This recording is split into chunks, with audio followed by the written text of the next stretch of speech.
Hello, this is Natural Fitness Lifestyle. This video is not meant for recommendation or advice. This video is meant strictly for educational purposes.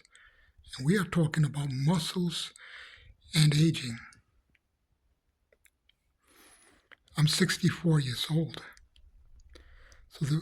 When I was 47, I had approximately 15 more pounds of pure muscle on my body.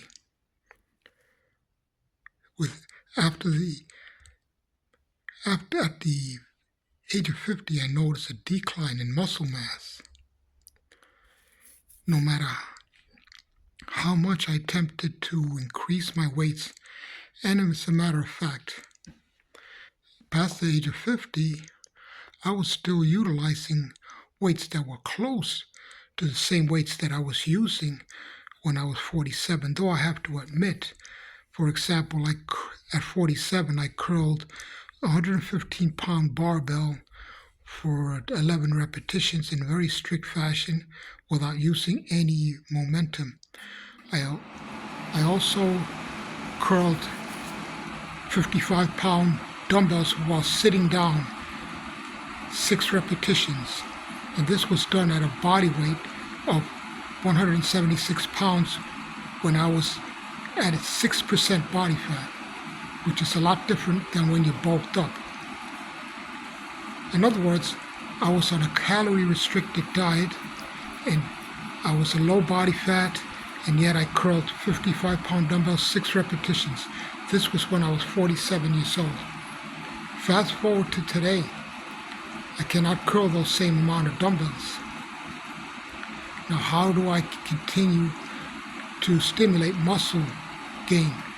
Not really muscle gain, but preservation of muscle. When you get older, you want the preservation. You want to focus on the preservation of muscle. How do you do that if you cannot lift the same amount of weights that you did when you were younger?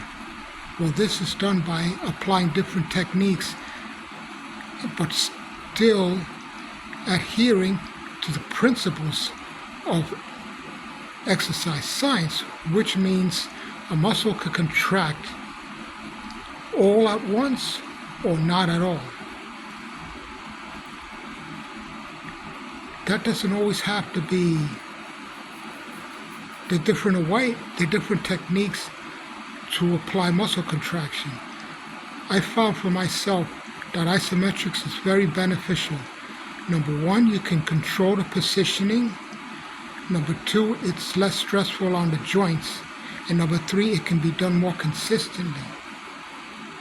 And by itself, isometrics may not, preserve a lot of muscle, but I add the isometrics at the end of my workout. So tonight I did some concentration curls with a dumbbell. I didn't go as heavy as I like to, but then at the end I added the isometrics, and I got a good pump, as you see.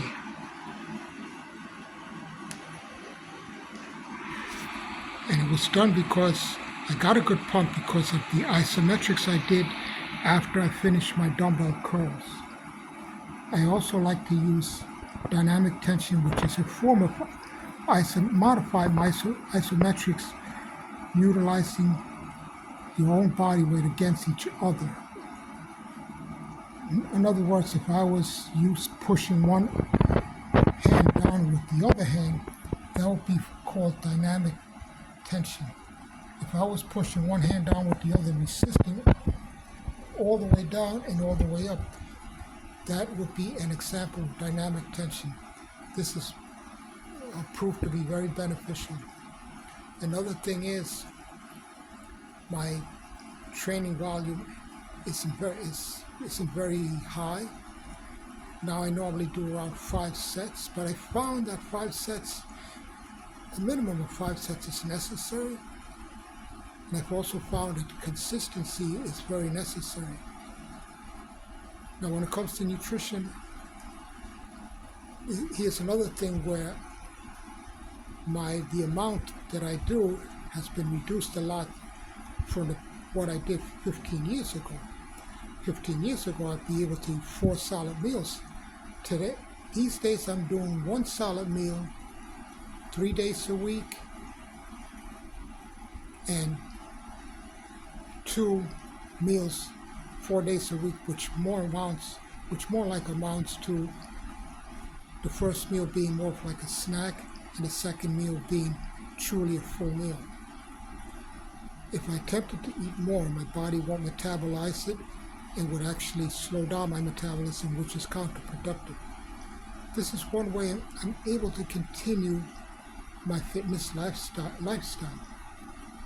Because fitness lifestyle should be what's natural, what comes natural to you. So this is natural fitness lifestyle. Wishing everybody a healthy and happy Thanksgiving.